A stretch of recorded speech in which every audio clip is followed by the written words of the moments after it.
this video lacks a proper introduction because it was filmed kind of impromptu, and editing me is currently filming the intro. My name is Em. I am the host of IllumināDID. We are a channel devoted to destigmatizing DID and sharing what it's like from our own lived viewpoint, as well as trying to educate professionals and let other systems know they're not alone, and let support systems know there are ways to help your system friends. So without further ado, like, subscribe, hit the notification bell. I'll let the intro roll now because we totally dropped the ball when we filmed this, so...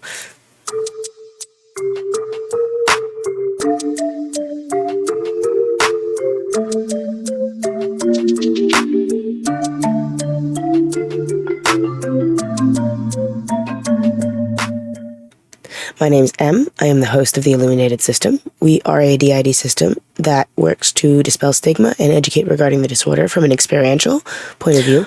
Anyway, the reason we wanted to have any sort of filming situation happen right now was because we were on Twitter earlier this morning, and a discussion came up with one of our friends, one of our mutuals, that involved the idea of altars created based on a divine or spiritually powerful character, and does that reflect some form of narcissism or thinking of holier than thou? My thought processes around that are very honestly, it is a very sensible coping mechanism, because if you are a child going through horrible and horrific abuse and you've created, say, an introject of Zeus or Athena to keep you safe, that's a logical reason, especially if your trauma is religious and you're using a different religion to help you cope with religious trauma. Totally a valid reason for why an altar would form, I think. It makes perfect sense, especially since altar formation does happen when you're a kid. Altars created based off of source material are considered what we would call introjects, meaning introjected, meaning internally projected versions of some form of media character or divine character, as I just mentioned, or maybe even a character, honestly, and very commonly, someone you know in real life. To use our own system as an example, River is an introject of a babysitter that we had when we were 7, something like that, young.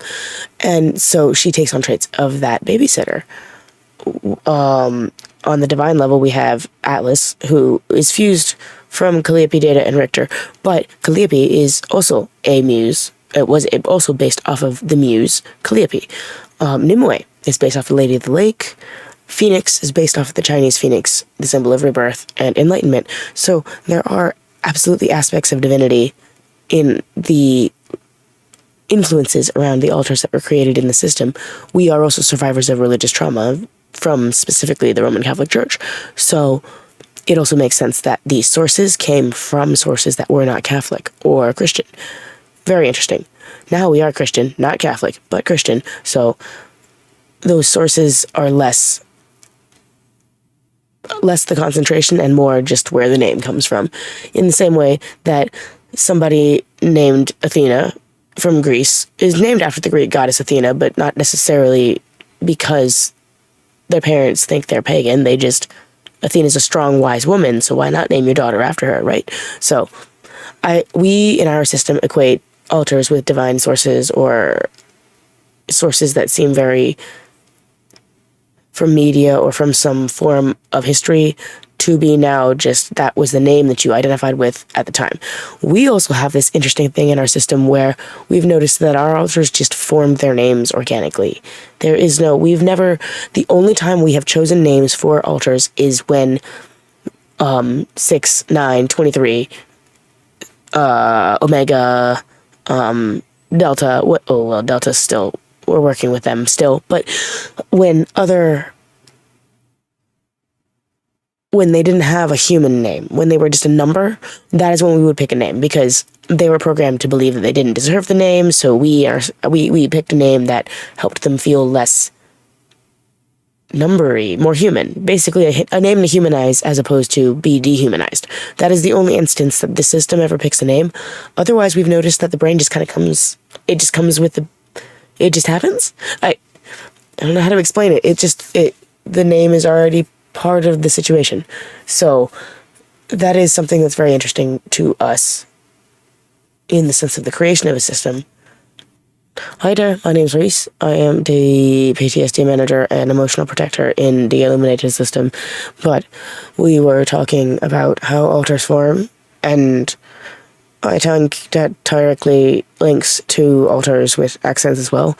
So we wanted to cast our opinion roundabouts that there. So name's Reese, already said that. You can tell the way I'm talking is not the way the body talks.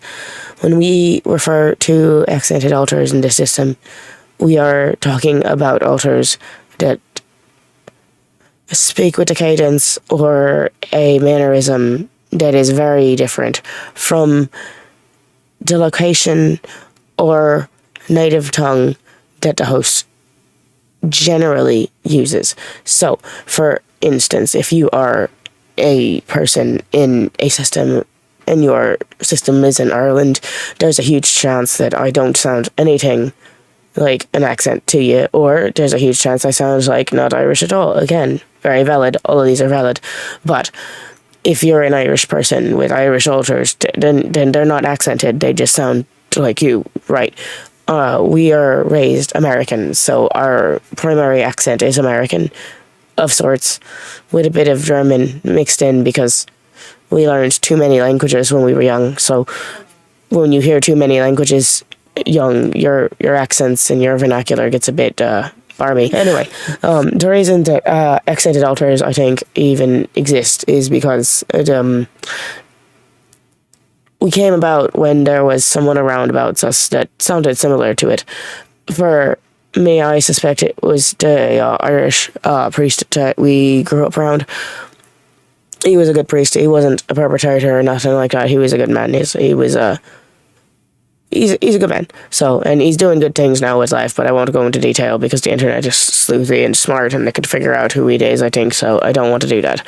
But I think that's where my bit of accent comes from. Also, he was one of the few priests in the church that didn't make us uncomfortable when we were there. When we were having trouble following the rites, when we were having trouble following the rites, he would bless where we were and not. So we would bow and run away. You're supposed to bow and wait and be blessed. Well, we couldn't do the waiting, so we'd bow and we'd scuttle off, and then he would bless the spot where we stood, just in spirit. So he was a good man. And so that's where I expect my accent comes from. And I don't know. I've tried to talk without the way of talking, and I sound fucking stupid. So you won't be hearing me speaking with any sort of an American accent, because when I try to do it, it sounds like Hugh Laurie got drunk and then tried to play Stuart Little's father, and it's not a good look. It's a bad look. It's a bad look. So we're not gonna do that. But there's my 2 cents. There you go. Reese. G'day, it's Riva. So Reese was saying we were talking about how accented alters exist in a system, and I figured I'd have a bit of a go at the explanation too. Yeah. So Reese is Reese, right then. I'm River. Based off of I think I'm based off of we had a babysitter when we were bit shorter, bit smaller, bit younger, much younger, and she was the sweetest woman in the world, the best woman in the world, and she helped rename Dristan from Demon. Dristan used to be named Demon, and she was convinced that no child should ever be named something like Demon, so she was like, "I'll pick a different name," and so Dristan came out of that. Dristan means, I think, dark-haired one or something like that. I don't know. I'm not up on the I'm not 100% on the things. So anyway,